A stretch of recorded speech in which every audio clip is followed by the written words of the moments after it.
again, everybody, and welcome to another thrill-packed edition of the Jim Cornette Experience. I am Jim Cornette, older and better than ever before. Today, we're going to have updates on the legal difficulties that some people may be in that wanted to pick a fight with Stephen P. New, the legal bulldog. We're going to discuss how irrelevant I am and how the hell do I keep getting all this employment. And we're going to have memories of studio wrestling, all that, and even a little bit more. And to join me in this, Hawaiian Brian, the podcasting lion, the king of the Arcadian Vanguard Podcast Network, Mr. Co-host to you.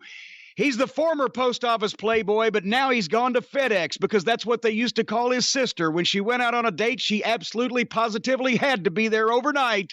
The proprietor of the French Toast Chateau, your friend and mine, the great Brian Last. Hello, Brian. Aloha, Jim. What a pleasure it is to be here once again with you. I have to say, you sound more rested here at the top of the show than you have in quite a while. I took a half a day off yesterday because it was my birthday. They say it's your birthday. They did. I took a half day off for once. I didn't work past like 2:00.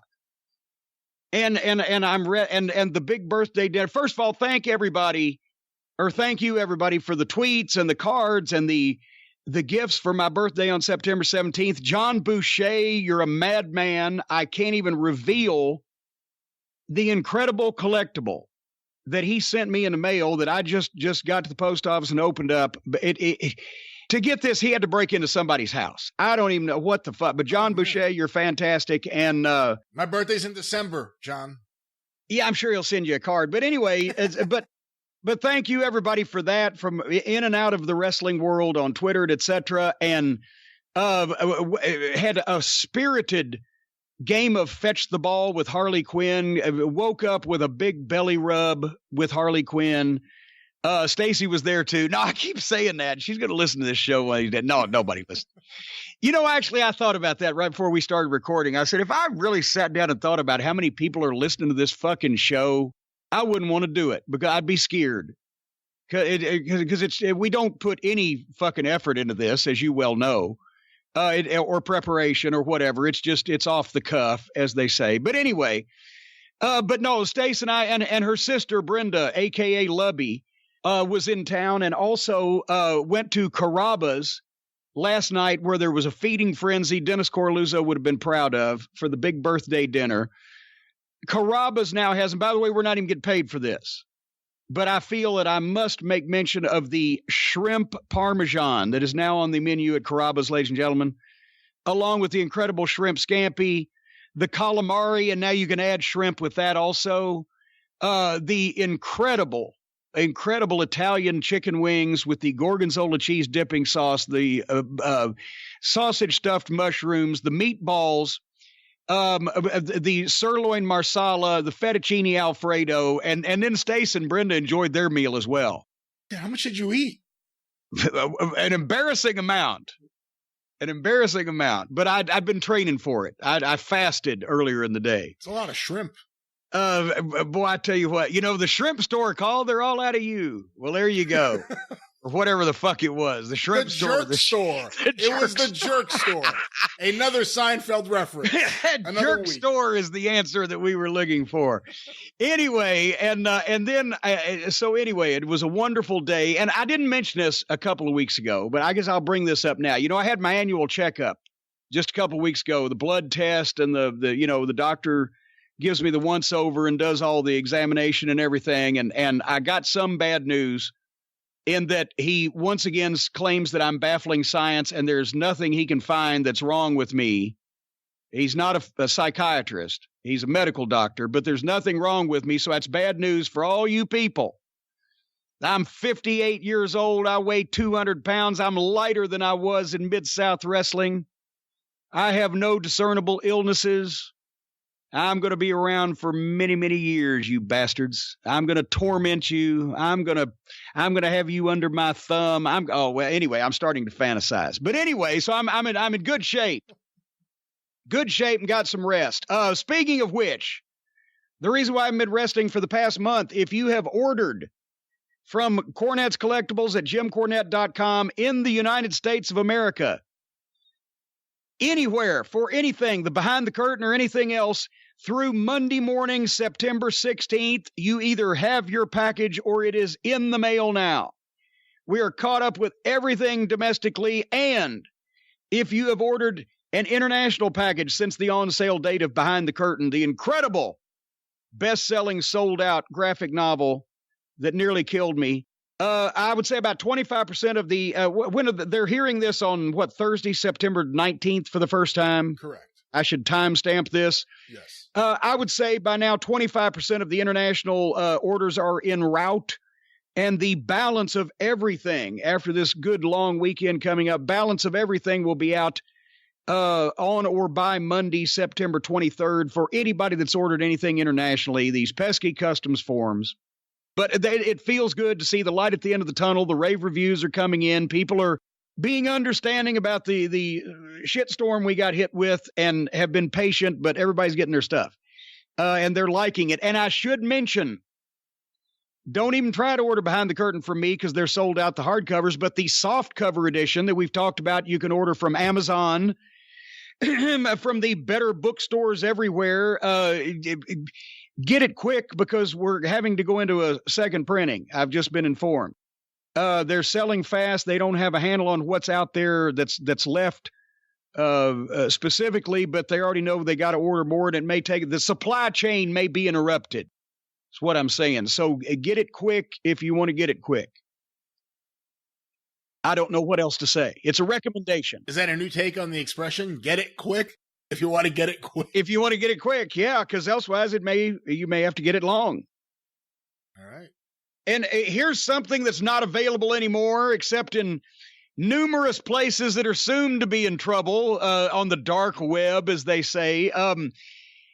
Just an update on the T-shirt controversy from last week. I have been advised by my legal counsel, Stephen P. New, of the New Law Office, newlawoffice.com, 888-692-8084, that I cannot really go into specific details, but what happened in general was, of course, the Outlaw Mud Show goof that sliced himself from asshole to appetite, taking a bump off ladders through broken glass and etc. with the AIDS-infected hypodermic needles in the bucket down below. I don't know what the fuck.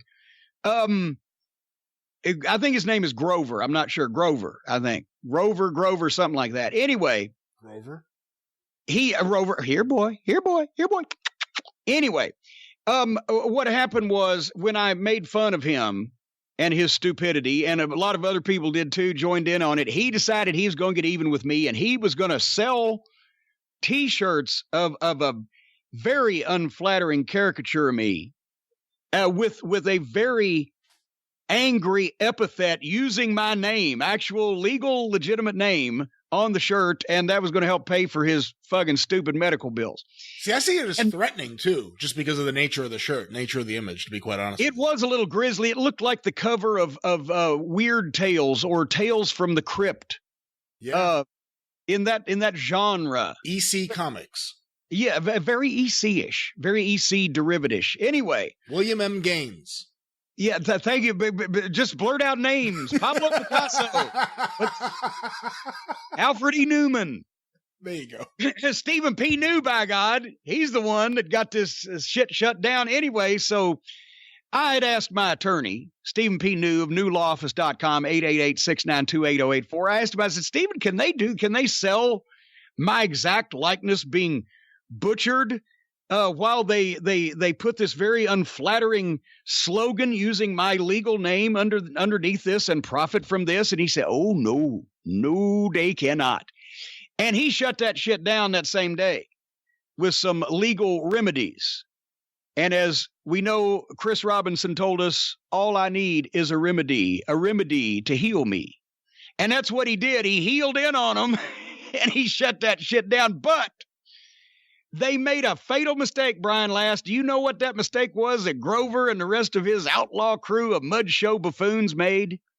I think I do, and that's they kind of teased Stephen P. New about... They flouted, not flaunted now, which would be the incorrect usage of the word flaunt. They flouted the authority of a barrister, the likes of which that they have never come in contact with before, the legal hammer of justice in the form of Stephen P. New. And because of that, it's out of my hands now. It's out of my, because that one of them got on Twitter and said, well, I'll do what I want. I think his name was Cartman. I'm not sure. And they tried to get a little creative. I'll do what I want. And then they tried to get creative and they tried to fucking sell blank shirts with a wink, wink and a nod, nod. So a lot of people this past week, let's just put it this way, have put themselves in serious legal jeopardy because now the bulldog is off the chain. Stephen P. New has broken loose from the constraints of being the consigliere of the cult of Cornette, and just with the same vehemence and the same vigor and the same enthusiasm that he goes after these big corporations that fuck the little guy around, and these big pharmaceutical companies that give you diseases worse than the cure, and all of these billionaires and major corporations that try to fuck people around. He fights for the rights of justice on behalf of the average American, but also he holds up individuals' rights. And in one individual number one in this case, happens to be me, but he's taken it a step further and he is taking this personally. And boys, if I were you, I would look in the mirror when I get up every morning while you still can, because I don't think they let you have mirrors in prison. And I would look in that mirror and I would curse yourself for the day that you crossed a legal jackhammer like Stephen P. New. And while you were doing that, I would curse your mother for the day that she gave birth to you. Such a stupid individual as you think you could get by with something like this. And who in the world names their kid Grover anyway? Hey, what do you have against the Cure? The Cure for what? You said that before. You said the worst thing that happened to the earth since the Cure.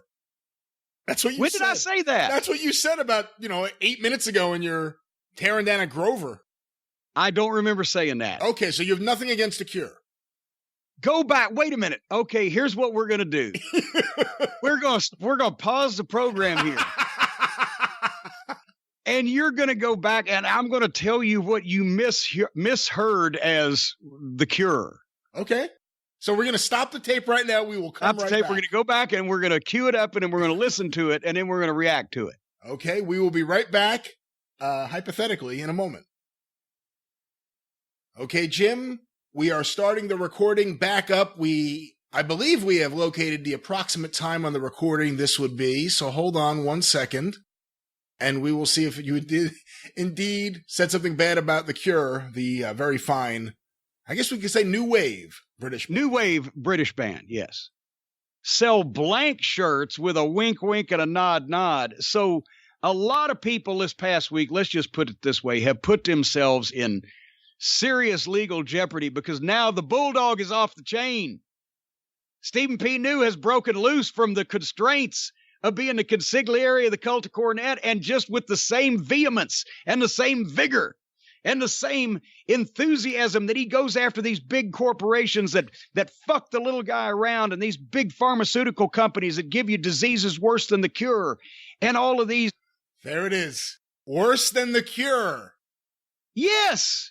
Not the English band, the big pharmaceutical companies that give you diseases that are worse than the cure that you took for them. The cure is the medicine that they gave you. And the diseases are what you get that's worse from than the.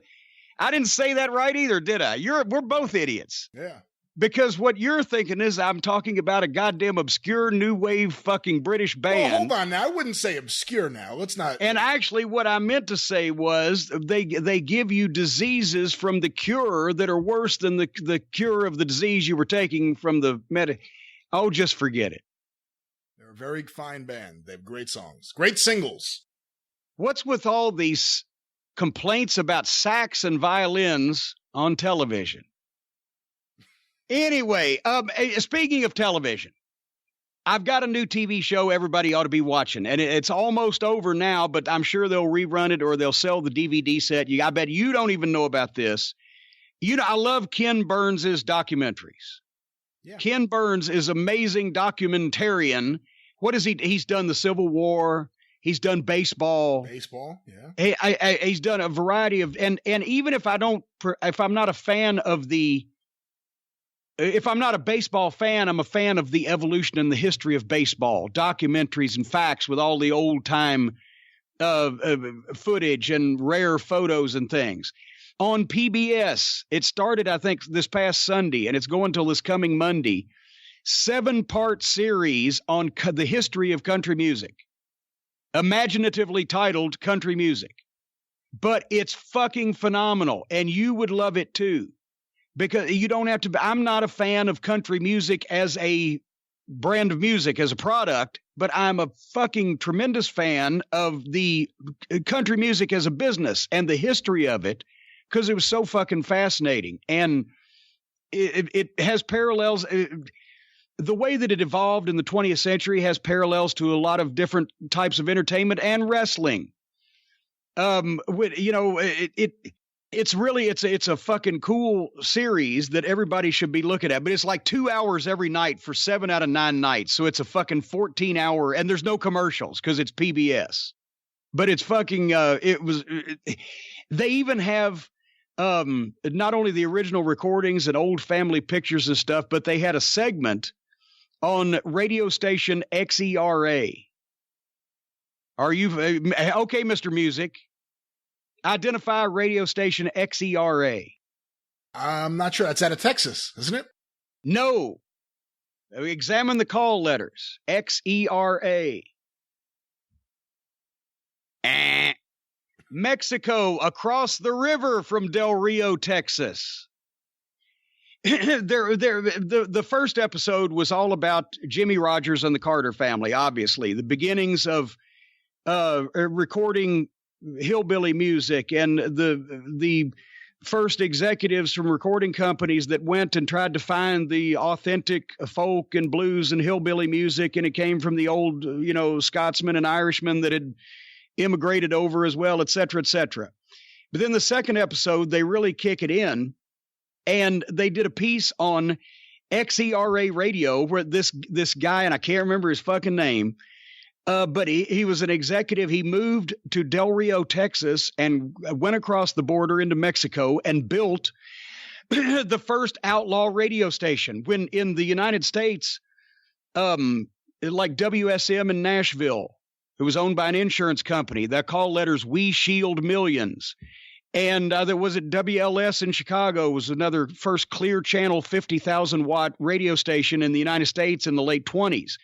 So at night, they could, clear channel meant that other stations had to reduce their signal power at night to make way for the clear channel stations that were 50,000 watts. And, you could hear them 30 states away. So this fucking guy goes to Mexico where there's no Federal Communications Commission and no regulations. And that's why I say the call letters, because if you've got a radio or television station in Canada, the call letter begins with C. In the United States, east of the Mississippi, generally it's W, and west of the Mississippi, generally, with exceptions, it's K. In Mexico, they started with X, and he built a 500,000 watt radio station. The signal was so strong, they talked about the farmers could pick the songs up on their barbed wire fences. Kids at the dentist would hear the fucking radio signal coming from the kids' braces. That's my fucking thing. You can hear us on the fillings in people's teeth. 500,000 watts? 500,000 watts. And wow. Either that station years later or one similar to it was Wolfman Jack. From across the river from Del Rio, Texas, or across the border, or whatever the fuck. It was an outlaw Mexican radio station, and they broadcast a signal that at night from across the river in Mexico, you could hear in California, New York, and Alberta, Canada. And Waylon Jennings' dad, when he was a kid, hooked their family radio up to the pickup truck battery so that they could listen to the Carter family. And Chet Atkins was a 14-year-old kid when he first heard Mother Maybelle play the guitar. And Johnny Cash was a little kid in Arkansas, and he first heard country music on this outlaw radio station played by the Carter family, and he grew up and married June. So it's a fucking cool thing how that station, much like when wrestling got on television, country music had been around and the live events sold, and the records sold to that audience. But when it was broadcast on something that literally everybody could get, that kicked off the fucking modern era. and or the popularity. So anyway, it's a cool television program. We all ought to be watching that. Even if you don't like country music, it's fucking fascinating. And the story of how Nashville ended up being Music City and on, and Hank Williams and blah, blah, blah. These people were major fucking stars. Gene Autry, the first singing cowboy, it would be hillbilly music if it wasn't for Gene Autry, but he took it out west and made people think cowboys sang country music, right? When he died, think of all the movie stars, all the entertainers, all the fucking rock stars. Gene Autry, the singing cowboy from the fucking 30s, was the only entertainer on the list of the Forbes 400 richest people in the country. Yeah. Gene fucking Autry. And he couldn't even sing that well. Anyway, you got some things going on this week, don't you? I always do, don't I? This week on the Arcadian Vanguard Podcast Network, want to mention a few shows. This week on Stick to Wrestling, it is part 2 of their 2-week look. John McAdam welcomes noted internet troublemaker, David Bixenspan onto the show, and they look at the summer of 1984. You know, that is a perfect job description for Bix. What's that? Noted internet troublemaker.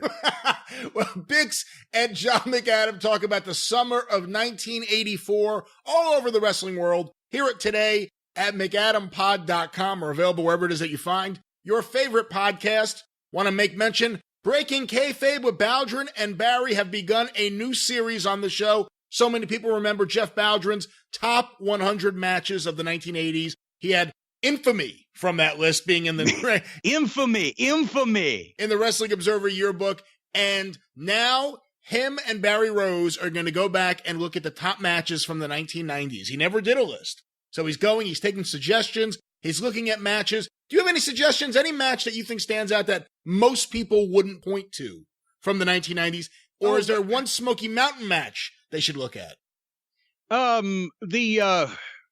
If there was a Smoky Mountain match, it would be the Rock and Roll Heavenly Bodies Loser Leave Town or the Bluegrass Brawl 93 3-team 9-man street fight, or potentially the Tracy Smothers Dirty White Boy chain match at the Bluegrass Brawl that same night. I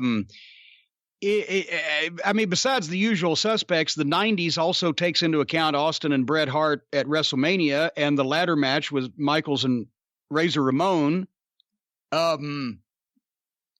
I'm probably not as good on the last half of the 90s as I would be on the first half, because I've stopped paying attention during the Attitude Era because of obvious reasons.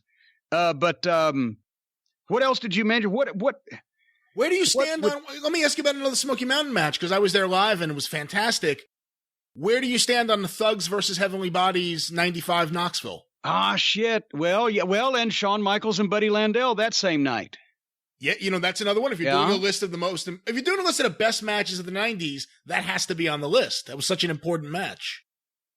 So that, well, we can come up with a variety. See, that's why they make these lists, so people can argue about it. But just make sure that they fucking put all those matches we just said on the list. Well, hear what Barry and Baldwin have to say and see if you want to argue with them at BaldwinPod.com or available wherever it is that you find your favorite podcast. Also want to make mention, John Arezzi's Pro Wrestling Spotlight Then and Now. Of course, for patrons, we put up the full unedited original broadcast and the podcast. We review it. We play snippets from the show. And this week, it is on fire. July 30th, 1989. Bruno Sammartino just lighting up on the WWE.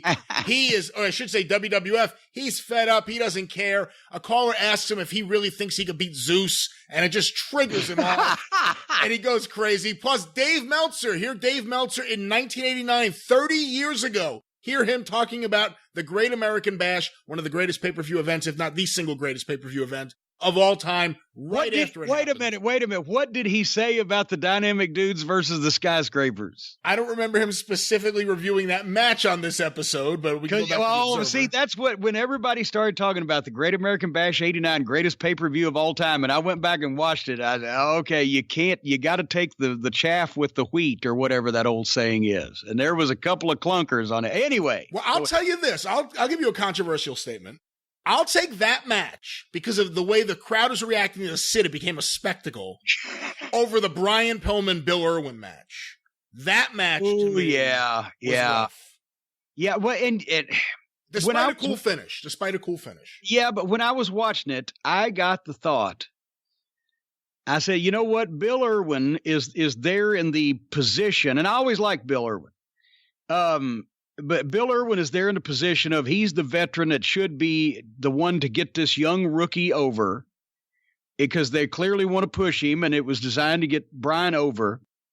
But Bill overestimated his level of over at that point because he thought that the people wanted to see him have that long match where he got all that heat and controlled Brian Pillman, and no, they didn't want to see that. They want to see it shorter. They want to see Pillman do more.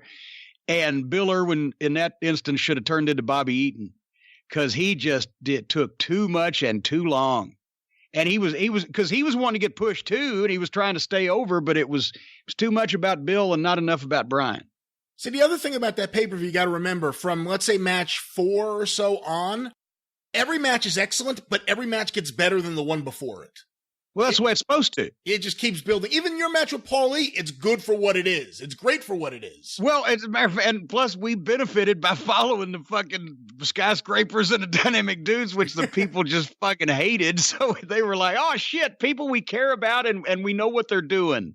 And so we benefited strongly from that. And it's an underrated War Games. I mean, no one talks about it because it's almost like because Dusty wasn't there, everyone wants to forget about the War Games.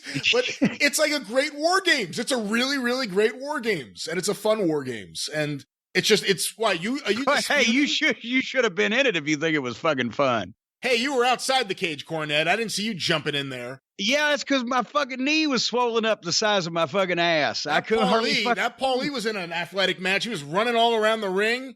He wasn't complaining about his knee. Yeah. Nothing. No, but seriously, are you disputing that it's one of the greatest, or that it should have that should be held that highly, or what were you saying?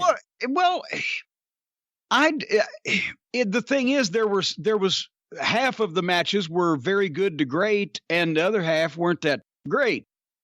And I don't know, it's definitely not the greatest Great American Bash of all time, because that would have been one of the ones from 86 or 87 when things were still so hot and all the matches were kept short and bloody and fucking stipulations and goddamn people going crazy and blow-offs, and those were incredible shows. This one was a standard arena card that built from start to finish, but it top to bottom wasn't anywhere near flawless. Maybe the best pay-per-view ever was the Canadian Stampede, the In Your House from Calgary, right? But there's an example of something being one match. But the thing is, none of the other shit sucked. It was one of the rare shows you see where nothing stunk. Nothing was bad. See, that's if you're going to talk a great show, there can be nothing bad. What do you think is the best Crockett / WCW until you left pay-per-view event? Oh, good God. So you can't include Bash 86, for instance, because that wasn't televised on pay-per-view. Here's the thing. Bash 88 top to bottom, was it? I mean, I haven't watched a lot of these top to bottom in a long time, but wasn't Bash 88 top to bottom good to very good? Just it wasn't as good at the top, but it wasn't as bad at the bottom as Bash 89? Well, first of all, that was the Triple Cage Tower of Doom, I believe. And second of all, that is a great Lex Luger Ric Flair match with an awful finish because of the blood. Yes, you have. And the the finish would have worked if Lex had got more than a pap smear, but he was still very inexperienced in that regard. The idea was going to be that Luger has blood streaming down his fucking face, and there's the thought that, my God, could his eye be damaged? And he's got Flair in the torture rack, and the commission is there because they don't want any blood, and finally they stop it. And I swear to God, the boys used to call it a pap smear. In other words, he popped a pimple.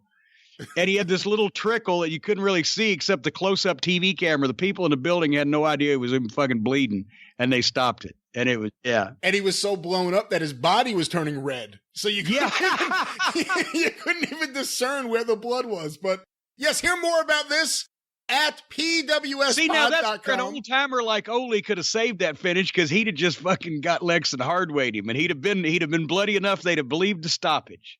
How would Lex have reacted when he got back into the locker room if he had been hard-weighed by someone in the ring? Oh, he would not have been a fan of that at all. I can tell you that. And I mean, most people wouldn't, but in that, to be honest, in that situation, you've got 13,000 people in an arena, plus it's television, or it's pay-per-view, it's being broadcast, and the finish of the World Championship match is the babyface has to be bleeding so that he can be in charge, but the referee can believably stop it.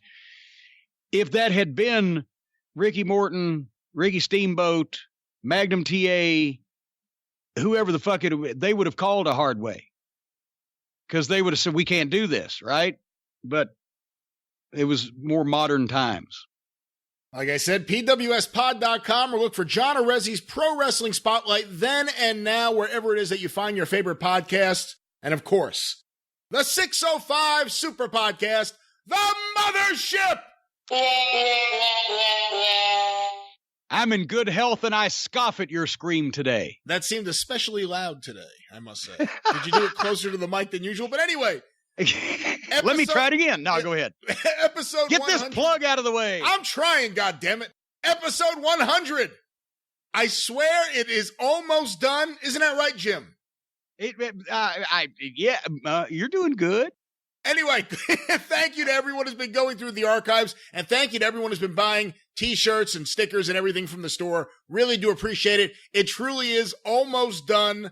Thank God, because I'm ready for 101 and 102. But sending out all them T-shirts and stickers takes up a lot of time, doesn't it? It takes up a lot of time. But in the meantime, go to 605pod.com or wherever it is that you find your favorite podcast. Go through the archives, get caught up. The 605 Super Podcast, the Mothership. It's a mother something. All right, I've got a couple of emails from the Cult of Cornette listeners. One of them may be helpful to you, Brian, but this is from Tommy.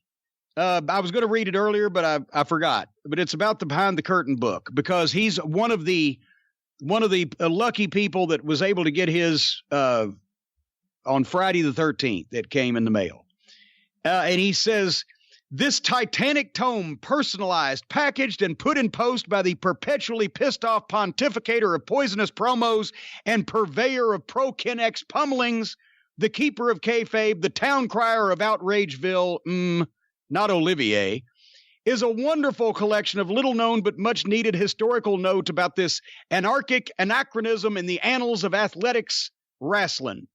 Looking very forward to Volume 2. I just like the alliteration on Tommy's part. So that's official. Volume 2 on the way?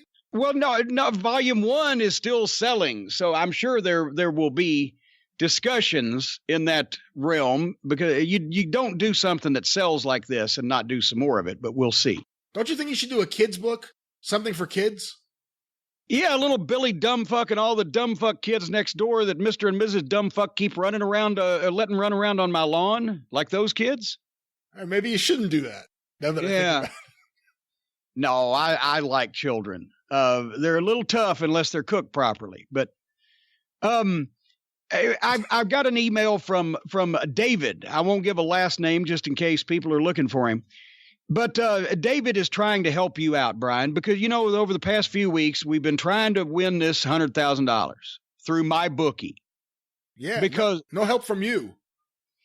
Well, I'm putting up the fucking money if you can ever figure out what to do with it, because here, the problem has been that everybody knows I don't know how to use this newfangled internet thing properly. So I was going to put up the money. It costs $100 to enter, and first place is guaranteed to win at least $100,000. That's what it says right here. My bookie has better bonuses and more prop bets than any other sports book, period. And this year they're hosting the first online handicapping super contest. First place is guaranteed to win at least $100,000, and it only costs $100 to enter. All you got to do is pick 5 NFL games against the spread every week to climb the leaderboard and score your share of the huge cash prize pool. And that sounded good to me. So I said, I'll put up the $100 if you will make the bet. But then we found out that you don't know anything about betting. And some of this stuff was a little bit over our heads. and you have not at this point won us $100,000, and it's been 2 weeks. I'm getting a little impatient. So, David, I did have some ideas. I did find out because so many people, a lot of people, got in touch to explain different things. And one of them is that a prop bet is just betting on various different things outside of like the game or the point spread. I still don't know what the hell that is. But like I could say, I'll bet you X amount of dollars the quarterback will be wearing red shoes. Or I'll bet you X amount of dollars they'll get a touchdown in the first half. Well, wait a minute now. So I want to take your $100 and I want to make all these little prop bets all over the place. No. Hold on. Because I want to know, why would the quarterback wear red shoes? Maybe he's on a team with red jerseys. Do they match the shoe? Well, nevertheless, see, we don't know a lot about football. And that's why David is going to help us out here also, because he mentioned something you mentioned. Prop bets are betting on specific things to happen during a game. He gives better for instances than you do. For instance, if I was betting on the Mets and I wanted to make a prop bet, I might put $50 on Alonso, whoever that might be. He's great. Good. Well, I might put $50 on Alonso to hit a home run. If he does, depending on the odds, I make money. So that's a prop bet. Should have put 100, David. It's Alonso. Well, the spread is what the odds makers expect the score difference to be. If the Mets are +4 against Baltimore, that means they are expected to win by 4 runs. If you go against the spread, that means you are expecting the team that is predicted to lose to do better than the margin. So if I took Baltimore in that scenario, I would be taking them to not lose by 4 runs. They can still lose, but as long as they lose by fewer than 4 runs, I win. Listen, if the Mets are playing the Orioles, if the Mets are playing Baltimore, it has to be like 12 runs. We'll crush them. They're awful. Well, They're horrible. Why would he use them? Why would he use them? Why wouldn't he use a competitive team? You're taking this too literally. He's just trying to give us a for instance. Nobody asked you, David. But I didn't understand that anyway. Wait a minute. If the Mets are +4 against Baltimore, it means they're expected to win by 4 runs. If you go against spread, that means you're expecting the team that is predicted to lose to do better than the margin. So if I took Baltimore in that scenario, I'd be taking them to not lose by 4 runs. They can still lose, but as long as they lose by fewer than 4 runs, I would win. They lose by 3 runs, you see, and you'd win. I don't even know what I'm talking about. All right, anyway, what I want you to do is, Brian, you heard what I just said that David said. So take what David said, the advice that David gave, and go to MyBookie, because that's their slogan. MyBookie is always the right play. You bet, you win, they pay. And that's the most important part. They pay. They've got live in-game betting on every NFL game, rewarding player perks. Visit MyBookie online today. You get up to $1,000 first deposit bonus. You can double your first deposit. If you put in $200, they put in an extra $200 or whatever the case, up to $1,000. And you can use promo code JCE to activate that offer. So double your money there with JCE. Visit MyBookie online. That's MyBookie. And don't forget to use the promo code JCE when creating your account to claim the bonus. Everybody's getting bonuses around here but me. Bet, win, get paid. That's what they say. You have not bet, so we have not won, nor have we gotten paid yet. But apparently they're giving out so much money, a lot of people think Tony Khan's running it. Trying to get heat off yourself for not making this bet. Yeah. We'll figure this out. I'm going to figure this out, and I'm going to win a lot of money, and you'll get some money too. All right, we'll talk about that off the air. Anyway, there was a big announcement last week. We made it here on the program. It was all over Twitter. Everybody in the world talking about it, that the big return to studio wrestling that the National Wrestling Alliance, the NWA, is perpetrating will be in Atlanta, Georgia on September 30th and October 1st, and I am going to be one of the announcers, one of the fine commentators on that program when studio wrestling returns. And by the way, I'm at the VIP meet and greet on October 1st. It may be fruitless at this point to even try to get tickets because there's so many, there's so limited to begin with, and the VIPs were almost gone. But follow the NWA on Twitter at NWA, and they will let you know. You can see the 10 Pounds of Gold series. You can see the videos that I've shot talking about studio wrestling history and various things there anyway, but you can find out if you can still get in. I doubt it. But, Brian, to say, I mean, most normal people, the people who use their left and right turn indicators and listen to the experience and the drive-through, the members of the cult of Cornette, the people who can see through Donald Trump, all the normal people in the world, the wrestling fans, they loved it. They loved it. But there's that sub-segment again of these whiny little pissy-ass wrestling fans of modern day. They were just, oh, my God, oh, Jim Cornette's going to be, well, we can't watch that. Oh, I'm the most unpopular person with them. How can it be, Brian, that on one hand, people can look up to me as a shining light, a beacon of hope, a savior of the pro wrestling industry, as they rightfully should. And on the other hand, must be the left hand, it's on the wrong side. On the other hand, you got these people who think, oh my God, he's the most horrible human being in the world, like I somehow was the worst subhuman species that, you know what somebody called me on Twitter? They called me a cisgendered white male. Now, I don't have a fucking clue what that means, but it does not sound complimentary. But the vehemence and the level of hate, and I just don't understand it, Brian, because, you know, we raise money here for charity. We contribute our time and efforts to help other people and to publicize great things from the past and present that have happened. Maybe could it be that it's because we speak too much truth about some of the people that these folks just love and worship and just think are the greatest things in the world, and that's why they get their panties in such a wad up in their taint to where it just affects their mental capacity? Could that be it? I think that's a safe bet that that's a large part of it, yes. Is it just because they can't get over the idea that wrestling is not a fucking high school drama class or not a fucking comic convention cosplay contest, or we don't all get to participate, we don't all get to be included, we don't all get to play because you have to somewhat resemble a professional athlete first? Could that possibly be it? I'm just wondering, is it just that they're so offended that, what do you think?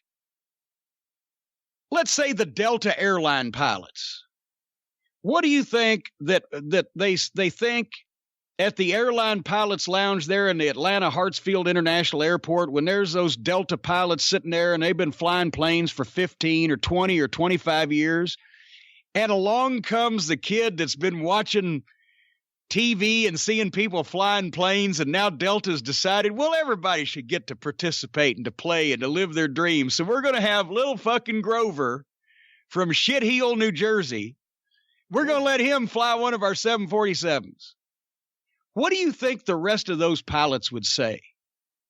Let's say for example, if an electrician, I've watched some electricians do some shit, and they're taking their life in their hands, and you got to know how that shit works, right? What about one of these big time electricians that wires these major office buildings, been an electrician 20, 25 years, knows these things inside and out, but all of a sudden, they bring in Little Jelly, who, you know, he's grown up watching electricians on TV. And he just loved to be one, so we're going to let him play. So we're going to let him wire this office building. What do you think that veteran electrician would think of Little Jelly? He may have a problem with that. And let another professional sport, the NFL. Let's just say that all those top athletes fought through college and fucking ran into people head first over and over again to get to the NFL, where they can make tens of millions of dollars. And they can excel at their chosen profession, which also happens to be an athletic endeavor. And they can be viewed as the cream of the crop, and they can draw big crowds. But you know what?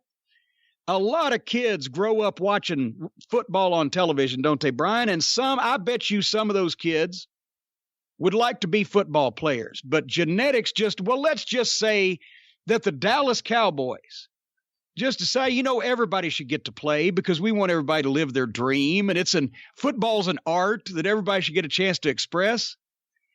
So we're just going to let little Dick Swinger, little Joey Dick Swinger from California, just walk right on the Dallas Cowboys, 5'6" and 116 pounds. And we're going to let him play in this next game at Cowboys Dallas Stadium. What the fuck?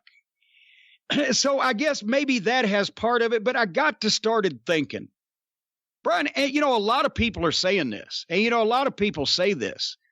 And I know that these outlaw mud show wrestlers don't have that many fans. So I was starting to think, is there something to this? Am I irrelevant? Am I obsolete? How do I keep getting these jobs? Why do I keep getting booked? If not only am I such a horrible person, but my opinion in wrestling means nothing. And all of the companies I ran, they went out of business. And I'm just and I hate younger wrestlers. And I just want everything to be the way it was in the 70s. And I'm just wondering, how do I keep getting these jobs? Are all these people just that fucked up in the head? Am I really irrelevant? Am I really obsolete? Do I really matter in wrestling? So I know the folks like to listen to the show to hear stories that we tell about the old days. We're going to tell some about studio wrestling here in a minute. I just want to take a second here. They don't listen to the show to hear me toot my own horn. Toot toot. Well, yeah, they kind of do. But at the risk of sounding, may I sound not humble here when for God's sake. Let's see who that might be. Toll-free call. Fuck off and rot. I'm doing something. All right. Anyway, so what I was thinking was, at the risk of tooting my own horn and appearing to come off as less than humble, I just jotted down a few things that I thought, I do have some relevance in wrestling, maybe not as much as these modern day fans would like, and maybe not as much as some of these modern day wrestlers would like. But I just jotted down a few things just to make my case. I don't know, Brian, tell me if I'm lost here, if I'm just too irrelevant and past it and just don't have the goods anymore. As I've been a manager, and I guess my performance in the managerial capacity was what generally ranked with people like Bobby Heenan as one of the best ever. Set box office rare. I was the Mid-South Territory's biggest draw as a wrestler. Set NWA records with the Midnight Express. Was in a feature match at Starrcade 86. I managed the main event at WrestleMania 10. I'm the only person to manage the NWA World and World Tag Team Champions of the WWF World and World Tag Team Champions, among many other things as a manager. And they used to say that one of the measures of success in wrestling is longevity. Well, I kind of did okay with that because I started in 82 and I retired in 2017. So that's 35 years. Not consistently because I was doing other things. But I guess I did okay as a manager. Would you give me a point in the column there? Yes, I think you deserve a point there. Well, maybe just a point. As an announcer, let's say that one of these wrestling promotions is not looking for a manager because I'm retired anyway, but they're looking for an announcer. Well, I guess I've done okay doing Crockett Promotions syndication, doing TBS cable and pay-per-view, WWF Raw and syndication and pay-per-view. I was the color guy on the SmackDown pilot. Michael Cole led me through that one. I've been either the play-by-play guy or the color guy for Ohio Valley Wrestling, Major League Wrestling, Ring of Honor, the NWA television, pay-per-view. And I've done that for 33 years for pretty much, and I didn't do commentary in TNA. Mike Tenay and Don West did a fine job. So that would be 33 years. Not bad for a greenhorn. Do I get a point for that? I'll give you a point. Okay.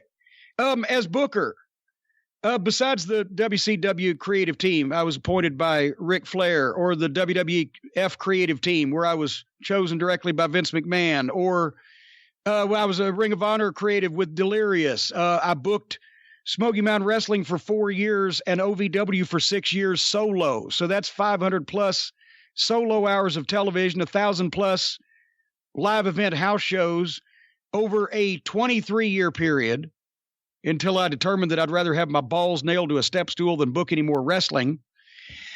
So, in that time, there was a bit of success there. Worked with a few well-known names. I guess I get a point there, right?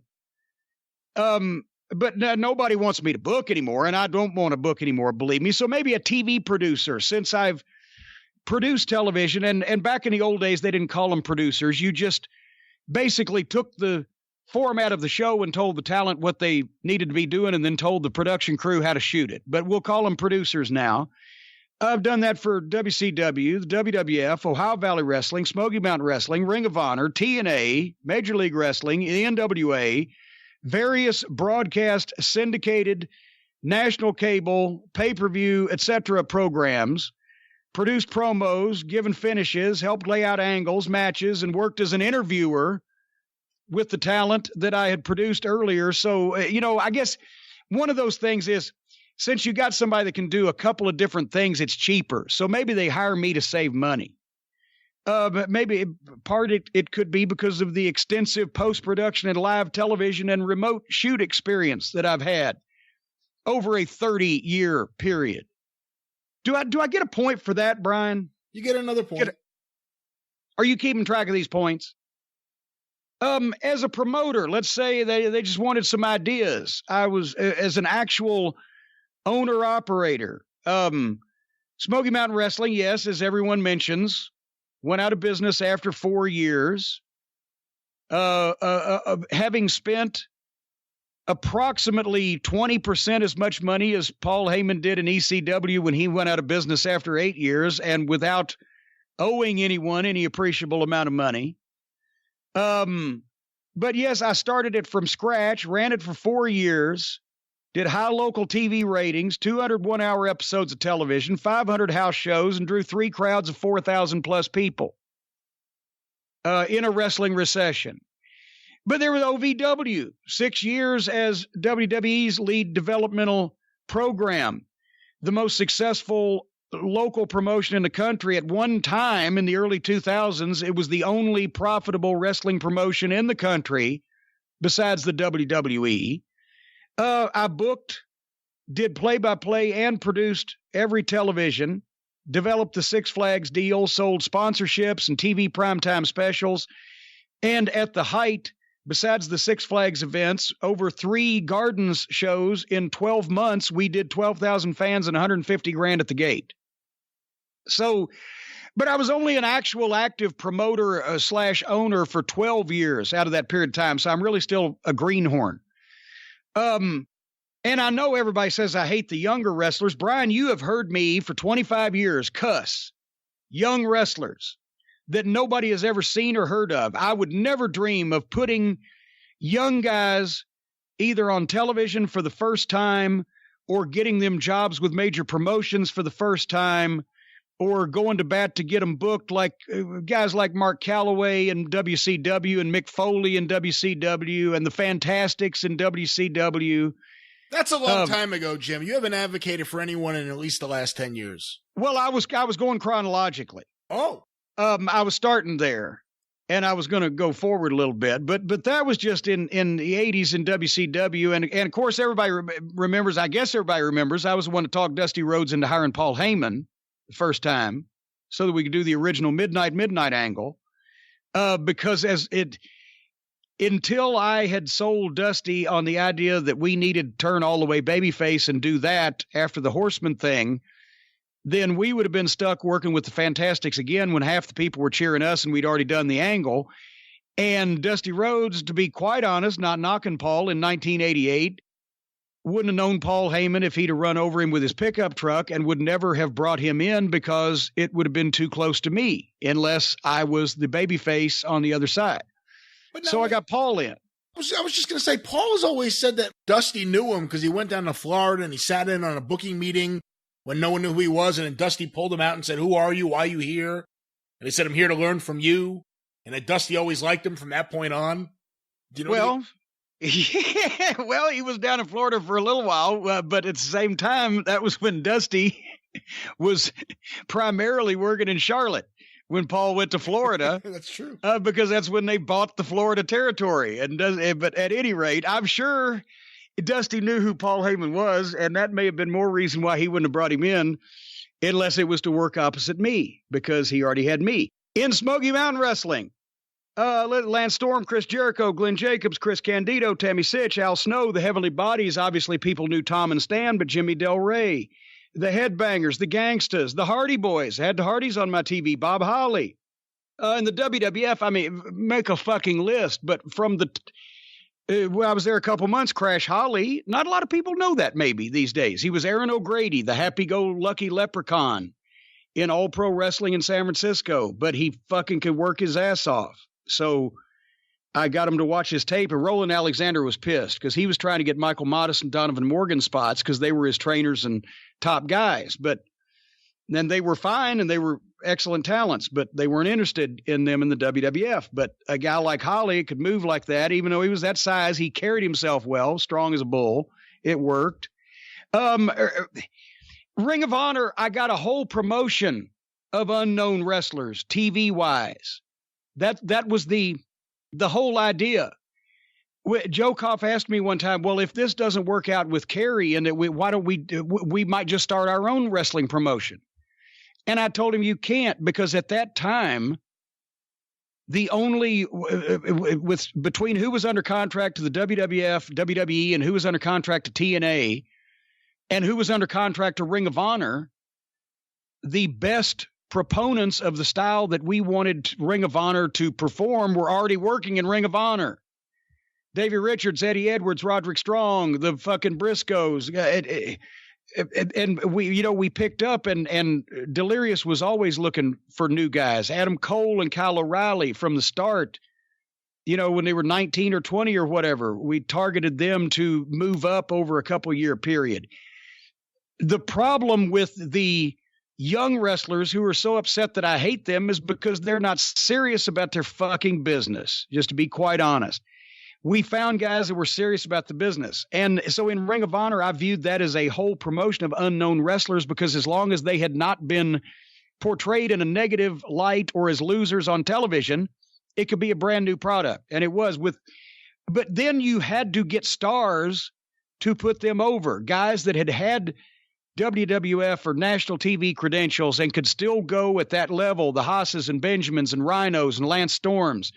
And when the average fan who's new to that product sees this new guy that they've never seen before named fucking, Eddie Edwards beating Lance Storm or whatever the case, then okay, this is a guy. I'm sleeping on this guy. I didn't know he was a big deal. He is.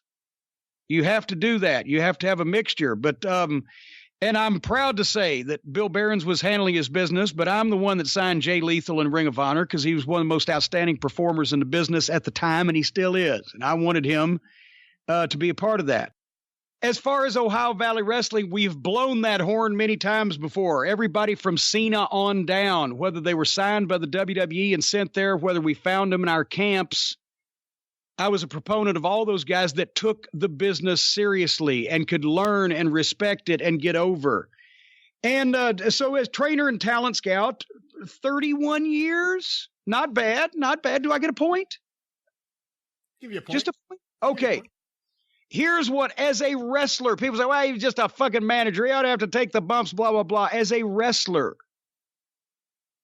I wasn't an ex-wrestler that became a manager like most all the other managers. Poor me and Jimmy Hart. We had it rough because we had to learn this shit on the fucking fly. And Jimmy was just a tad bit older than I was. But learning how to wrestle as a manager and be physically ineffective and pussyish and cowardly and at the same time take the bumps, I have wrestled physically competed against Jerry Lawler, Bill Dundee, Dutch Mantell, Jimmy Valiant, Roughhouse Fargo, the Rock and Roll Express, Hacksaw Duggan, the Fantastics, Superstar Billy Graham, Dusty Rhodes, Magnum TA, the Road Warriors, Ronnie Garvin, Sherry Martell, Bob Armstrong, Ron Wright, Shawn Michaels, Jeff Hardy, Jose Lothario, and I was in the Battle Royal at WrestleMania 17. So I have wrestled at WrestleMania 17. So I get a point for that. That 24 years as a wrestler.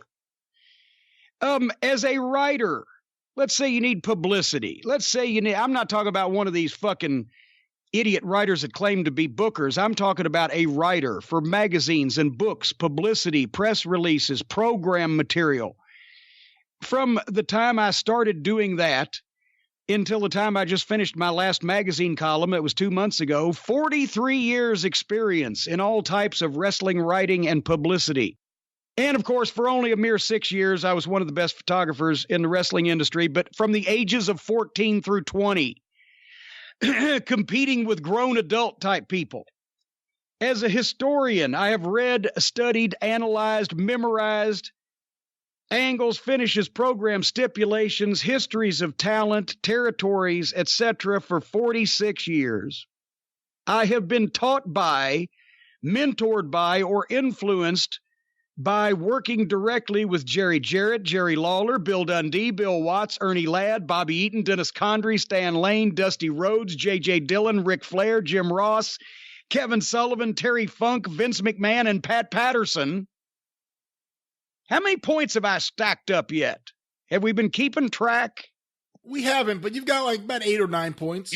And as far as and I'm only one man, but after all of that experience in all of those various facets, I still manage to, there's a few things that I don't do. Maybe this explains why an irrelevant, ignorant fuck such as me, a horrible human being such as me, still keeps getting all these jobs that I will agree to take. Because first I got to interview the wrestling promotion asking me to work for them and identify if whether the Invisible Man's ever going to show up. And once I get that pledge, then we talk. But maybe is it because I don't no show? I had that gout a couple of years ago, but I did call. I'd never hold the promoter up for more money. I never appear in no condition to perform, as they put it. I never ask anybody to fucking pay for my rehab because I've never needed any. I don't go into business for myself on the show. I don't bitch about finishes or change them once they're agreed upon. I don't do silly, phony bullshit making fun of the wrestling business being a work. What I do is I show up early. I'm prepared for whatever my job is, whether it be announcer or producer or whatever, with formats or paperwork or my materials ready for my signing, public appearance, whatever. I apply myself while I'm there. I stay active. I pitch ideas. I kibitz around. I stay till whatever is supposed to be done is done, and I ask for feedback and to make sure the fans are happy. Now, I apologize to all of the folks on Twitter who go, well, Cornette he can't get booked. I apologize that I don't have time to take any more bookings and appear all over the country in public for you so that you can be satisfied that I'm currently relevant. But I got enough gravy to go all over my plate here at home. So, and in summary, as far as being influential in today's wrestling, we've saved the best one for last. Without me, and this is not something that I came up with. This is something, as we will recall, that Mike Johnson wrote on PW Insider a number of months back, detailing the entire series of events. But without me, Ring of Honor would not currently exist. Since the only reason that Kerry Silkin kept it running when he was going to make the decision, he had made the decision to close it down, was because I got freed up from TNA and agreed to come help him do something to get it over and get his money back. If Ring of Honor did not exist after 2009 to be sold to Sinclair Broadcasting, which was perpetrated by me and my connection of the two and my pitch in 2011, then it would not have existed for the cosplay kids and their friends and furry little creatures and my little dog Pockets and all the other people that they have populated All Elite Wrestling with would not have been possible for them to take over that promotion and use it for their own selfish ends, creating All In, therefore tickling the taint of a billionaire to give them a bunch of money to launch his own promotion. So thank you, you cosplay fucking outlaw mud show wrestling fans, for thanking me for creating All Elite Wrestling. It's my fault again. As I got started thinking about it, I said, how the fuck do these ignorant morons not figure out what my credentials are in the wrestling business just because I don't put over their little favorite fucking cosplay, phony fucking comedy wrestlers? And then I realized that I've ribbed myself, Brian, and I've done it again. I am responsible for All Elite Wrestling. You are. So now I've got a dog in this fight too. I have to try to help them be not really fucking ignorant. And last, because for fuck's sake, it was my idea. Well, it wasn't my idea. It was my fault.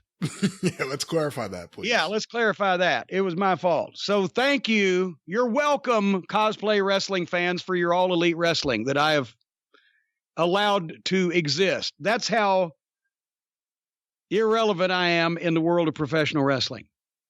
Did you see the artwork Travis did from something from the drive-thru last week? It was you in what you would usually think would be Scrooge McDuck's vault, but it was Tony Khan, and it was just pockets with his hands in his pockets diving into the money. When I was a kid, I wanted a Scrooge McDuck money bin, and I actually tried saving change in a Kleenex box till I could get enough where I could swim in it, but I filled up about half the box. I was like, this is going to take for fucking ever. Wow. But anyway, how can I possibly know more about wrestling than fans on the internet, the deathmatch wrestlers, and some cosplay wrestlers that are in love with the smell of their own farts? How can I possibly? I don't know. And I didn't even mention financially. I didn't want to be gross and flout my, in this case, it would be flaunt my income. But when some of you fucking kids have made $100,000 a year or more for, say, 30 out of 37 years in the wrestling business, and 3 of those you took off on purpose, come back and see me. And by the way, the last 2 years are in my top 5 for whatever fucking reason. I have no idea. But we said we were going to talk a little bit about studio wrestling, correct? Is that what we're going to do today? That is indeed what we said at the top of the show. We've almost done the whole show without talking about studio wrestling, but we're going to talk about a little bit because I'm tickled. And of course, you know, it's still, I don't know it now with high def television and everything. I don't know if it'll have the same flavor, but once again, studio wrestling is something that the modern fans may look back on and go, well, they were just in a TV studio in front of 50 people, because that's all they could get. And people don't understand, I don't think, what the purpose of and the reason for and the cause of studio wrestling was. It wasn't because they weren't popular enough to draw more than 50 people to come see us. So they had to do it in the studio. It's that they did the studio wrestling program for 50 people just to have an audience to react, because it's brutal if you have a wrestling match with no people. But that was the reaction. But it was the same as a game show. They were taping it for the audience at home to see it, because that's what sold the tickets to the live events that were non-televised at the arena, where they would have 5,000 or 10,000 or however many thousand people. And that's where they would make their money. It was a completely different setup. People see studio clips nowadays and go, wow, boy, wrestling sure was rinky-dink back then. No, wrestling was bigger then than it ever was. The problem was you didn't get tape of the major events. And if you did, it was film. That's why a lot of especially the regional promotions, taped in TV studios, because the cameras were already there. The lights were already there. There was literally no or negligible production cost. And if the program was popular enough in that market, in some cases, the station paid the promotion to do the show there. And then from that one station, the promoter would then spend $50 a piece to make copy tapes. And for literally nothing, he had TV tapes to show in all the rest of the TV markets in his territory. That's why the people now that promote wrestling, they spend the majority of their money on TV production, in which case it was barely a line item in the territory days until a few of the bigger territories started deciding to move out to a high school gym setting, like in the Carolinas when they got the Nemo truck, the TV truck, or Bill Watts when he left Channel 3 in Shreveport and went to the Irish McNeil Boys Club so he could get 400 or 500 people in there, and it was a little bit better atmosphere. But the studio was the basis since the 50s when wrestling went off the network television, because original wrestling shows weren't in TV studios, because in 1948, very few stations had studios. If they did, they couldn't get a fucking ring in them. But the television broadcasters realized that wrestling and boxing was better than football and baseball and basketball for telecasting. 1 or 2 cameras locked down on a fixed ring, all the action taking place therein, and ringside interviews. So the network TV shows were from arenas. It would be Marigold Arena in Chicago or the Hollywood Legion Stadium in Los Angeles or whatever. And then when the network shows went away, the regional promoters were forming the territories, but they were like, fuck, how do we do television? Well, now, after the first few years, more TV stations had popped up. More stations had studios. They wanted more local programming.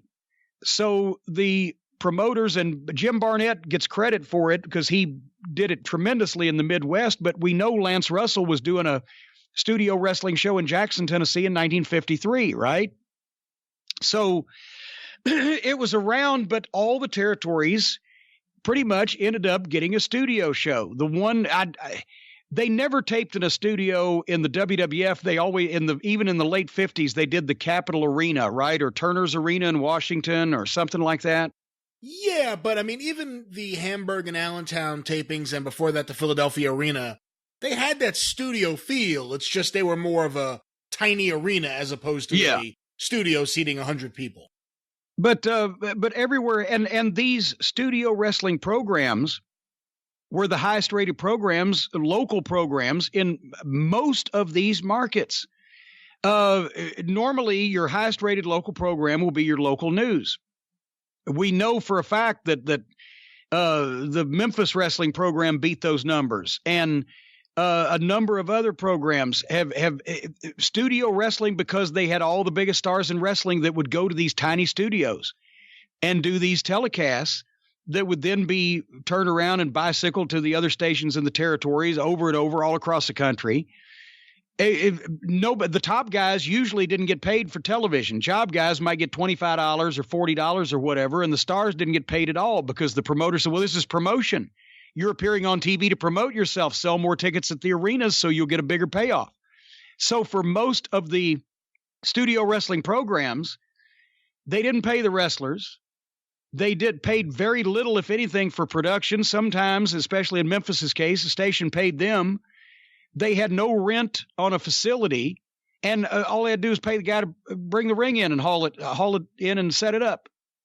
So it was negligible cost for the television. That's why the promoters in the 80s, when Vince started upgrading and started fighting everybody, they got caught unawares with their pants down and got left behind, because the concept of actually paying television stations or spending money in major amounts on television production was so foreign. It came to them like, green men from Mars. Why the fuck would we do something like that? That's insane.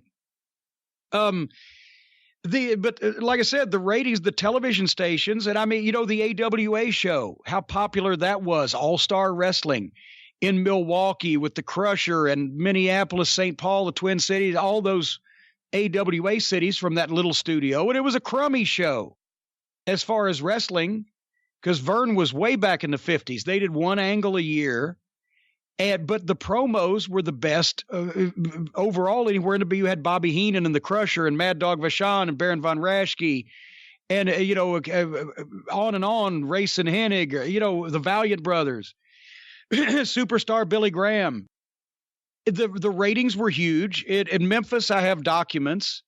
Just an example, in 1975, when they were still at WHBQ 13, before they went to Channel 5 and business actually picked up and the ratings got better, they averaged their weekly viewership average in one rating period in 1975 was 135,000 households. And in 1975, that means over 270,000 viewers, because back then, most houses didn't have multiple TV sets, so they figured 2-point-something viewers per set. But to show you equivalence, during the same ratings period that Memphis wrestling averaged 135,000 households, the World Series games on the same station averaged 136,000 households. It was World Series numbers, and they ran 52 Saturdays a year. The reason why that WCW and Turner broadcast Ted Turner was so enamored of Georgia Championship Wrestling and wrestling on TBS in general, he always said, the Braves, Andy Griffith, and wrestling made my station. But the Saturday night wrestling show on TBS was the highest rated television program on cable. In the late 70s and early 80s, wrestling fans went out of their way in those days to get cable as soon as it was made available to them specifically to watch wrestling. And TBS was the crowning achievement of that. And, the studio, we've told stories about Ricky Gibson and the Tire Tool a couple weeks ago on one of the shows that the fans actually got to witness at both ends of the spectrum. Have we told a story in a long time about Dr. Frank and the bomb threat? Oh, it's been a while. We've got new listeners. Real quick, this was 1977, and Lawler had the book in Memphis, and Lawler loved the movie Monsters. And he brought back an old gimmick that had been done in the 60s, Dr. Frank, who was a guy dressed up as a Frankenstein monster. And no, they weren't actually like they did in Los Angeles trying to tell people it was a real monster that had been brought back to life. They're like, who is this fucking giant guy dressed up like Frankenstein? But anyway, Lawler is going to reveal Dr. Frank in this giant wooden box, because as we know, anybody comes out of a box instantly gets over. They're on Channel 13 in those days, and it's Lance is going to interview Lawler, and the box is sitting out there. This big 6-foot tall, 4-foot square wooden box with a door on the front of it is sitting out at the announce desk all during the show. And every once in a while, it'll shake back and forth a little bit. And the announcers will go, oh, this is worrying me. And then finally, Lawler's going to come out and cut the promo where he opens the door and there's Dr. Frank. Well, somewhere or another, somebody, and I shouldn't give anybody any ideas in this day and age, but they have upgraded the penalties for things like this. Somebody called the fucking switchboard of Channel 5 and called in a bomb threat. And they took it seriously, but they didn't want to announce on television on the live show that, ladies and gentlemen, somebody's called in a bomb threat and we got to clear the studio, because then they were afraid that would engender copycats, right? Where people would know if the bad guy's winning, I'll call a bomb threat in and babyface can get some relief. So they don't want to do that. So they went to a commercial break, and during the commercial break, they got everybody to file out of the studio, and the studio was completely empty. And Lawler and Lance agreed to stay there and do the fucking promo while the bomb squad or the cops or whoever it was searched under the bleachers and around the studio area for anything that shouldn't be there. So while they're doing that, and Lawler was the perfect guy to do it, they cut like a 15-minute promo, and they just had the camera on him and Lance standing at the desk. They were the only ones in the fucking TV station, except for the goddamn one cameraman stayed and the fucking cops, right? And Lawler finishes his long-winded promo, and they determine it's clear. They go to commercial. They bring everybody else back in, and they start the show again, and nobody's any the wiser at home that these people have ever even left the studio, except the one thing they realized they never got. And Ken Dillinger was Dr. Frank. Good old Cowboy Ken Dillinger. They left him in the fucking box. He's in the box in the Dr. Frank outfit while the station is about to blow up. They could have got him out, but it would have blown the thing for the fucking audience. And then when they got the audience out, they forgot he was in there. and just left him. So he was in there in the line of fire unnecessarily. Anyway, because the fans weren't in there. I remember the sound that Lance made when he saw Dr. Franks. I couldn't hear it from the fans. Like, that's right. They couldn't have got him out anyway because he had to be revealed. But they didn't tell him about the bomb threat either. He didn't know it until he got out. They said, well, yeah, there was a bomb threat.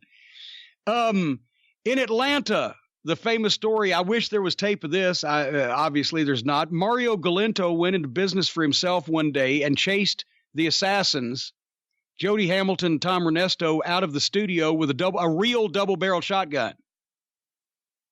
And they got apparently some issues with that. Was on Live Atlanta Wrestling on Saturday nights, I think at 6 o'clock on Channel 11 in those days. They had some TV issues over that. And there's been stuff. I always kind of liked it in a sadistic way when they had bad weather at the station on a Saturday morning or wherever, because they did this in Knoxville, that show in Knoxville in 1972. That's the earliest Jerry Lawler on tape, and that Ron Wright interview. I think that one got saved because they had bad weather, and that's all the people that showed up. Jerry Lawler and Jim White, because they each had, and Sam Bass, and they each had a single match with Tommy Gilbert, and then Ron Wright cut a promo on the referee. That was the whole hour. Because they were the only ones that showed up. It was the middle of December and had bad weather. And that happened in Memphis, in the late 70s. And on the fly, you just made up a match based on who was there. And sometimes things went long and sometimes the interview went long, but you got the show done. And there was nobody the wiser. Randy Hales was in that spot a couple of times, I think, in the 90s. You didn't get to see studio wrestling up there until you got cable, did you?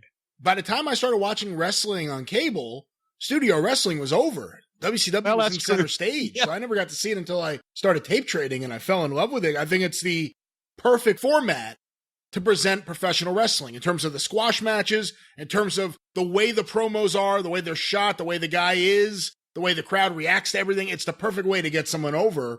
One of my favorite angles, and it's not one of the ones people talk about. I've talked about it before on 605, but in, I think, 1980 in Georgia, it was the Georgia Tag Team Champions Tony Atlas and Kevin Sullivan versus Alexis Smirnoff and Ivan Koloff, and they do the ether angle, and they knock out Tony Atlas. And as... I had forgotten about that. Go ahead. And I think it's the best ether angle there is, and it's real proof of how powerful studio wrestling is, because eventually the heels leave. They're now the champions. Tony Atlas is taken out on the stretcher. Gordon Soley is surrounded at the set. So you have the usual backdrop. You're used to seeing the wrestlers there. It's just fans. And it's little kids. And it's an old lady. I mean, it's the studio fan makeup in this one little segment. And he's asking them what happened. And they're putting it over. Because they really did smell something. I smelled this, I smelled this. And the woman says, I'm a nurse from Miami Beach, and I smelled ether. It was ether. Yes, yeah. But it was so good, it was so effective. That's one of my favorite all-time studio wrestling angles from Georgia. Well, and that's the people are so close, and it's so intimate. I remember, as a matter of fact, they told me the story that on one of Nick Goulas's TV studio shows, and he had so many. He had more than anybody because they had studio TV in the 70s in Chattanooga, Nashville, Birmingham, Huntsville, Louisville for 6 months, and Memphis. But somebody was going to get juice, and they got clipped, and the blade flew out and landed in underneath the seats, and one of the fans picked it up. So the next week they had a hard way right on television. I can't remember who it was, but somebody got their eye busted right open and stuck in the goddamn people's face. But Fargo did that one. He loved to do hard ways for angles and get the maximum effect out of them. It's in my book, Tuesday Night at the Gardens. I wasn't smart enough to at the time know where one of the TV tapings took place, but I think it was either Nashville or whatever. But on one day in November 1975, they do a studio show in like Nashville, where Fargo and Phil Hickerson are the last two guys left in a battle royal, and they start fighting for the money. And Hickerson just starts blatantly punching Fargo in the face for real. and he hard-weighed his eye. And as it went on, you could see one of them closing up, and Fargo's bleeding from the other side. And and then at the end of that, I can't remember what they did. I'd have to refer to my book. But they fucked Fargo some kind of way because Hickerson was partners with Dennis Condrey at that point. And they had Fargo come over to the desk, and he was right next to the people, and they could see his eye closed up, and they could see his head busted open. And he vowed to get even. And that was an angle with Hickerson and Condrey that would bring Roughhouse back in the territory for the holidays.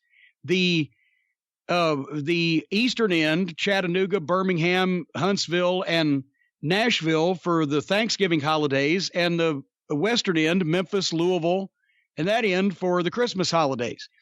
But the later on that day, the Chattanooga TV was taped at 5:00 on Saturday before the house show, although I think that week the house show was on Sunday. But anyway, Fargo's been hard weighed by Hickerson, busted open, his eyes swelled up. He then goes to the Chattanooga taping, and there he's supposed to have been there to wrestle the bounty hunters.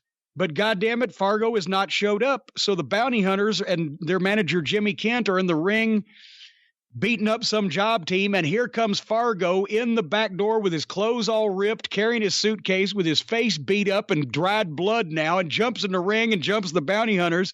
And the story was they had run him off the road on the way to the taping and beat him up. So when they showed that a month later at the other end of the territory, the angle for Christmas was the Fargos against the bounty hunters. And then the angle, he got two angles out of the same fucking hard way with two different teams in the same fucking day. Wow.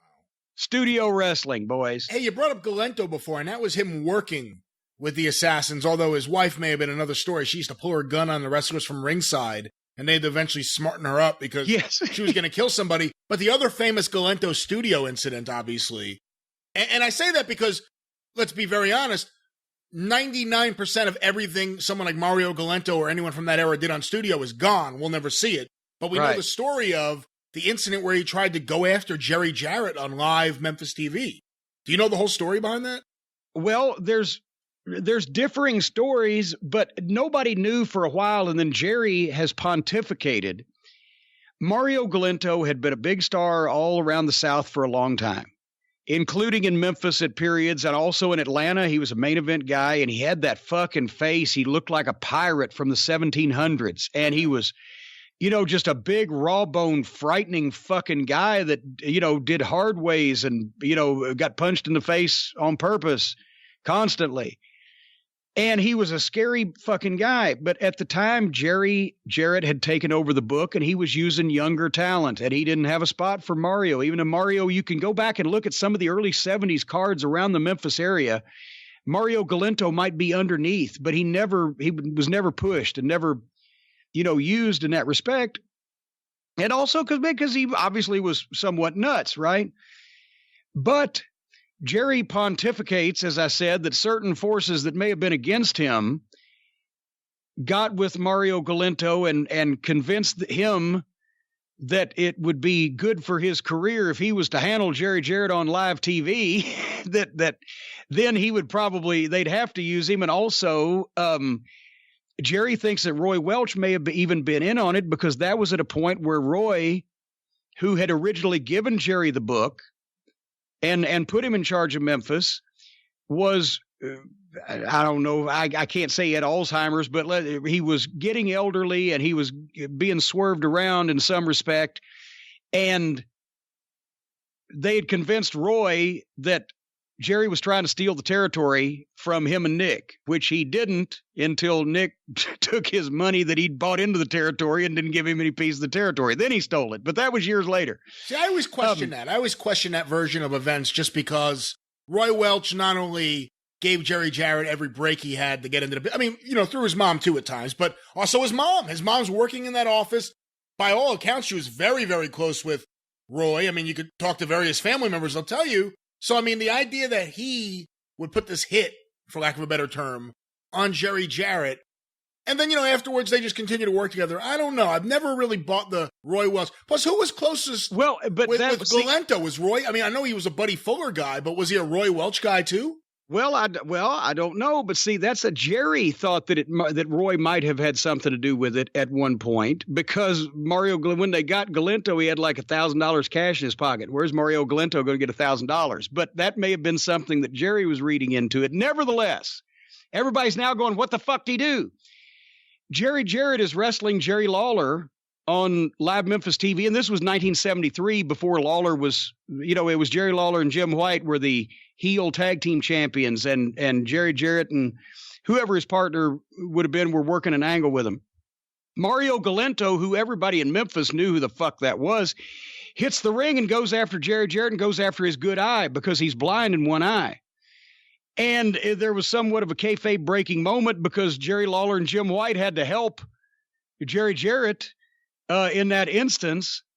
But it was chaos and whatever the fuck. And I guess they got out of it quickly, but Mario Galento got his head fucking gashed open and then of course Tojo hit the ring and had the shoes.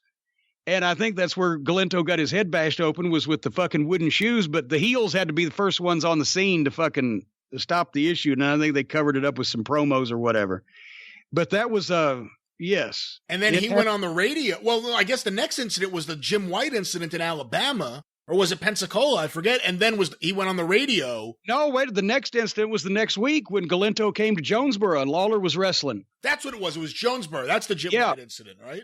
Well, yes, because, and then Fargo got involved too, but basically the next week or whenever, Lawler's wrestling in Jonesboro, Arkansas, and here comes Galento to fucking ringside, and he's got a straight razor. What the fuck? And Lawler bails and goes back to the locker room, and Jim White had a gun, and rock, paper, scissors, gun beat straight razor. And that's when Fargo called Galento up and said, hey, Lawler's my boy. If you fuck with him, you're fucking with me, and I'll fucking kill you, in the way only Fargo could. And then Galento called the cops, and there's newspaper coverage of Fargo being brought into court for threatening the life of Mario Galento. It is fucking, but it was good for the business there, at least. But yeah, studio wrestling, anything can happen. And here's the thing, the guys have got to watch out that are on this program that have not done a studio show. They may have done TV tapings in front of 50 or 100 people or small groups of people or whatever, but it's still not the same thing. And I'll tell you why. Here, I'll leave with a pearl of wisdom this week.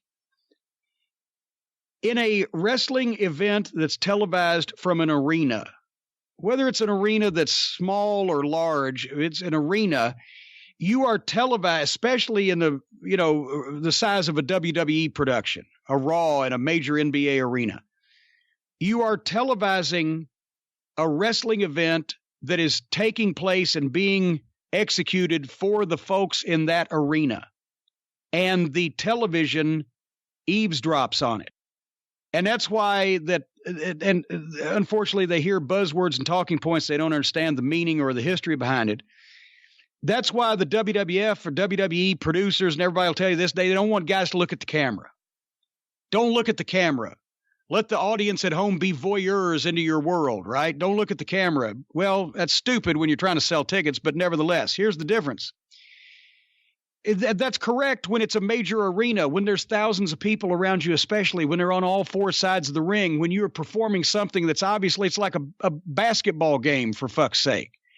It's in a major arena and there's thousands of people there and you can't ignore that. So yes, the TV is shooting the event that you are performing before a big audience. That's where you shouldn't look at the camera. But studio wrestling and old-fashioned local territory wrestling and the pre-taped interviews that are done in front of a wall and et cetera, the bare bones of this thing is the exact opposite. That's where you did look into the camera. That's because the studio wrestling shows were basically shows being done specifically for the television audience, and the studio audience was being allowed to eavesdrop. The studio audience was over on the far two sides where the announce desk or the interview area and the cameras were not. You always worked toward the cameras. You always talked over in the corner in front of the background, but the studio audience was there for a reaction, much like if you're taping a game show. If you're taping a game show and you got a studio audience of 50 people, they react in whatever way when people win or lose or when they miss a question or get a question. You've got some reaction, but the program is primarily being beamed to the television audience. The studio audience is just there for reaction. They're kind of part of it, but they're not what you're playing to. It's a completely opposite effect from doing wrestling in an arena. That's why you want the camera up in your face. That's why you want to look at that camera. And same thing on pre-tapes. I don't care. If you're doing pre-tapes with standing there with one announcer and one microphone and one camera, and you obviously know the camera's there, and you don't look at the camera, you look like a fucking idiot. Some of the guys went through one of the WWF training seminars and came back to OVW, and I've got them in a fucking locker room doing a one-camera stand-up interview with a fucking interviewer. And they're looking at their feet, and they're looking off to the side, and they're looking at the interviewer's knuckles, and I said, look at the fucking camera. I said, well, they told me not to. I said, you're in a fucking closet. There's nothing else for you to look at. But that's the difference. A studio wrestling show will strip down real quick if you're not interesting. If you can't say some shit in a way that gets people's attention for 2 minutes and hooks them, or if you can't get in the ring and have a match where even if you're just squashing a guy, you're doing it in an entertaining enough way that people are getting into it and you look good enough doing it, or create enough excitement that the people at home will want to get hooked into it, but it's just the cameras and you, and you're close to them, and the audience is just there for a little audio feedback. It strips it all down, and you got to be a personality. That camera will show if it's just a bunch of guys saying what they've been told to say, and they don't have anything new to add on their own.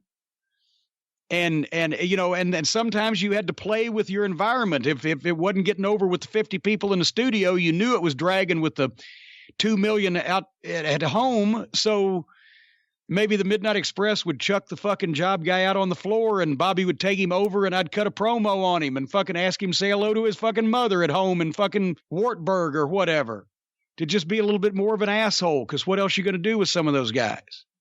But it's all on the fly. And Dusty would say, or anybody, any booker would say to the top guys that are going out and doing a studio show, okay, you got a 2-minute promo before the match. Talk about the rock and roll. Or whatever, or coming up is the big show in Cleveland.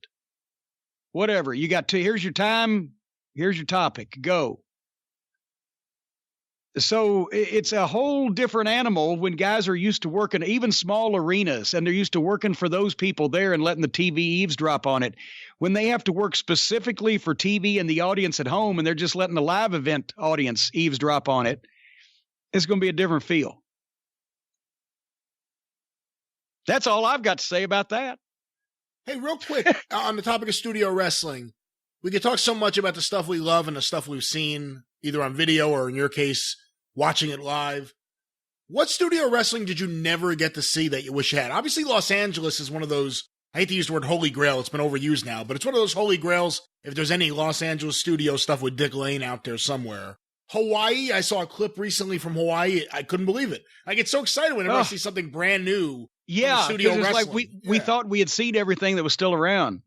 I was San Francisco. Yeah. I would love to see in San Francisco. And of course, Terry Funk told me once upon a time that there were tapes down there in Amarillo somewhere. But they would have... He told me the same thing 20 years ago. So. It seems like we'd have found them by now, or he'd have sold them by now. So I have to think that maybe somebody forgot to turn the air conditioning on or something. But I would have loved to have seen classic Amarillo wrestling, because that would have been.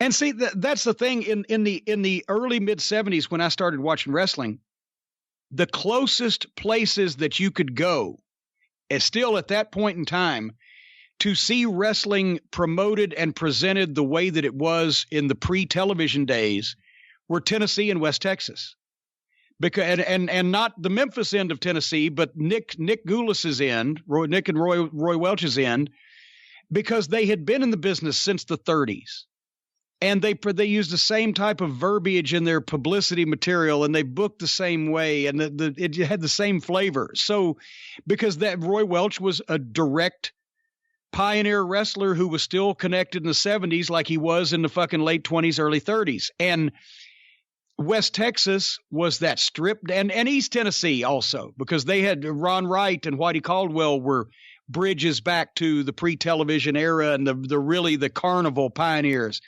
And Dory Funk Sr., he had been there since the late 40s, but he had been a pro since the war, World War II.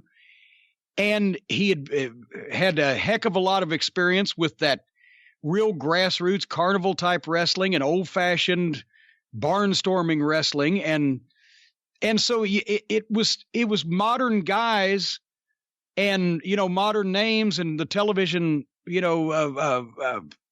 technology, but it was still had that pioneer pro wrestling kind of legitimate, crusty old feel to it. There was probably the last three places in the country in the 70s that you could still get that vibe. I wish we had some of that stuff because anytime you pick up an Amarillo program and you look through it, it's just the greatest promo guys in the business all working there, no matter when it is. But the other thing is, it would be a unique view into babyface funk, like nonstop babyface Terry, right? Terry never turned heel in Amarillo. Yeah. And actually, if it was the 60s, it would be nonstop babyface Dory Funk Sr. Because that's the thing. We've seen Terry and we've seen Dory, and we know that Dory Sr. was a mixture of both.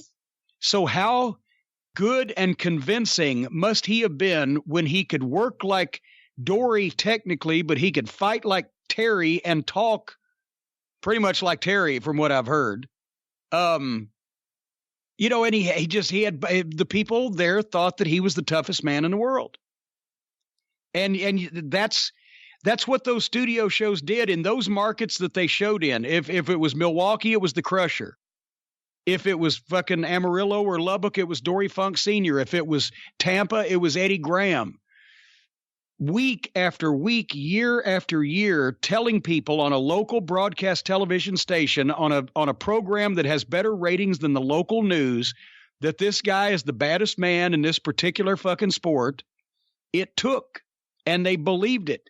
And then he had to prove it over and over, and the convincing guys were able to do it. And it was different people in every part of the country. So if you left Florida and went on vacation to fucking San Francisco, then you and your cousin would have a fight over whether Eddie Graham or Ray Stevens was the best wrestler in the world.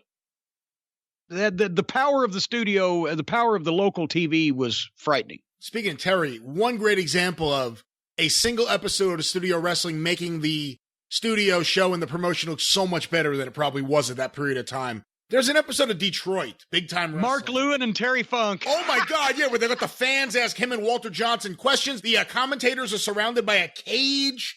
It's just nuts. It's great. And it may be the best episode of Detroit wrestling ever. I don't know. And I mean, the Sheik was an incredible draw and an incredible talent, the all-time hottest box office heel in the business that never was a world champion, the whole 9 yards. But especially in the early and mid 70s, especially after the war with Bruiser had gone by the wayside, that was the rinky-dinkiest studio show. It was corny. It was the announcers were still way 50s and 60s with the tuxedos and the exaggerated voices on big-time wrestling.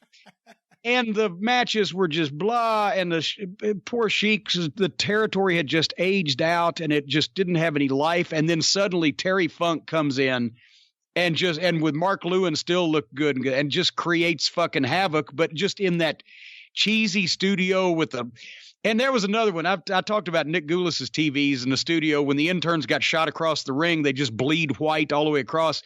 The fucking quality of the tape and the lighting and everything on that studio show for Detroit was at that point was pretty bad too. But that was 1978. It was almost near the end, but that was a brief period. That was at the same period of time where Terry said the Sheik had brought in Abdullah the Butcher to be his partner against the Funk brothers, take off on their multi-year rivalry in Japan.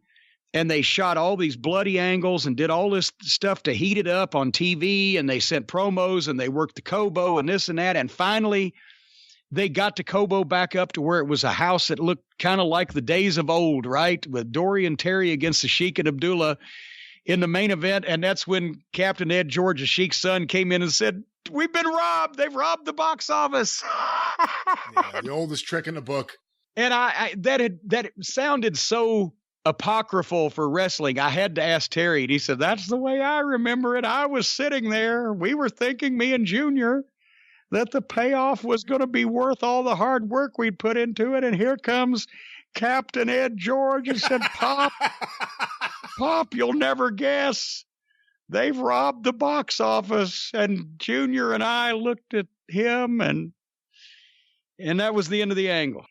Wow. That's right around the period of time, I think, where Buddy Fuller tried to put together a deal for Ron to buy Detroit from the Sheik, and Ron put down $60,000, and goodbye $60,000. It was gone. Hey, speaking of which, Southeastern, you actually got to go to Knoxville. It's considered a revolutionary studio show. They had a lot of advances, a lot of different things, the personality profile segment.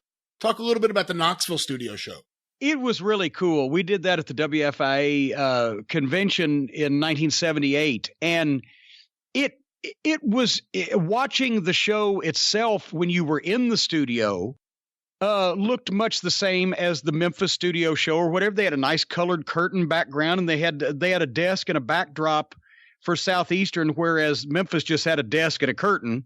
But Southeastern had gone all the way with that wall back, kind of a movable wall thing like they have in some game shows when the bachelors for, fucking whatever come around the corner. Yeah.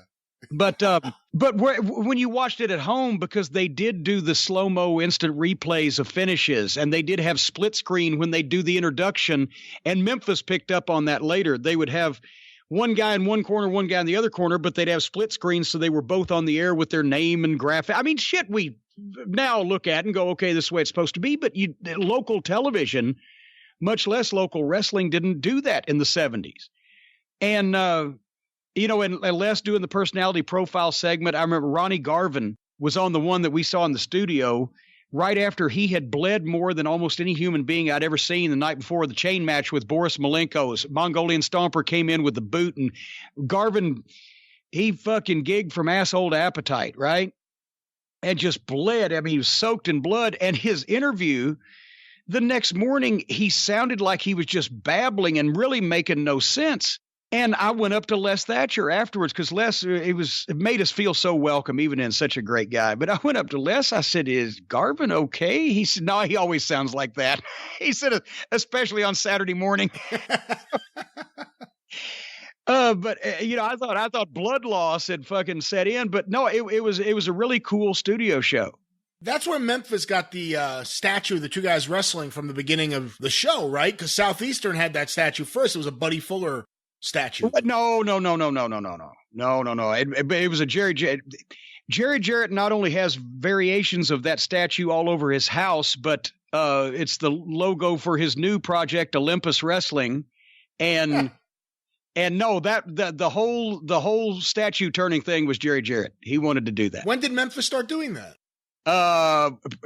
Soon after Jerry went to Channel 5 and started his own company. Right, but Southeastern was doing it before that. I don't know about that. All right, we'll see what we can find out. No, well, let's find out. But anyway, nevertheless, great minds think alike. So you're excited. You're excited going into another studio. Well, yeah, because the first time you've done this, I guess, since 1989. Yeah, you don't know what's going to happen. No, studio wrestling. I was on Channel 5 in Memphis in 99 and 2000 for Randy Hales, and I had a ball there. And some of those promos, the best promos I've ever done as a manager, because I was having so much fun. But it's gonna be fun. And also the good thing is, the less prepared you are, the better off you are. If you can wing it, sincerity is the key. Once you can fake that, you got it made. And if you can pre-plan ad-libbing, it's beautiful. Anyway, I encourage everyone to watch me, as I always do. I encourage everyone to watch me, talk about me, and coming up very soon, you'll be able to send me money again without me being mad at you, because I'll be all caught up. But I once again, I apologize to all those relevant, kind, nice people in the world who I'm taking jobs away from because I obviously don't qualify, but I just keep getting this preferential treatment. I apologize to all the people that are more qualified than I am, have more experience than I have, and are better at what I do than I am, that I keep taking these jobs away from them. You think they'll get mad at me, or will they forgive me? I don't think forgiveness is an option any longer. I think we're beyond forgiveness. We're beyond forgiveness, baby. Well, for those of you who like me, thank you for tuning in again. And for those of you who don't, and a bunch of you tune in too, because you just got to hear the truth. For those of you who like me, thank you. For those of you who don't, fuck you. And for all of you, bye.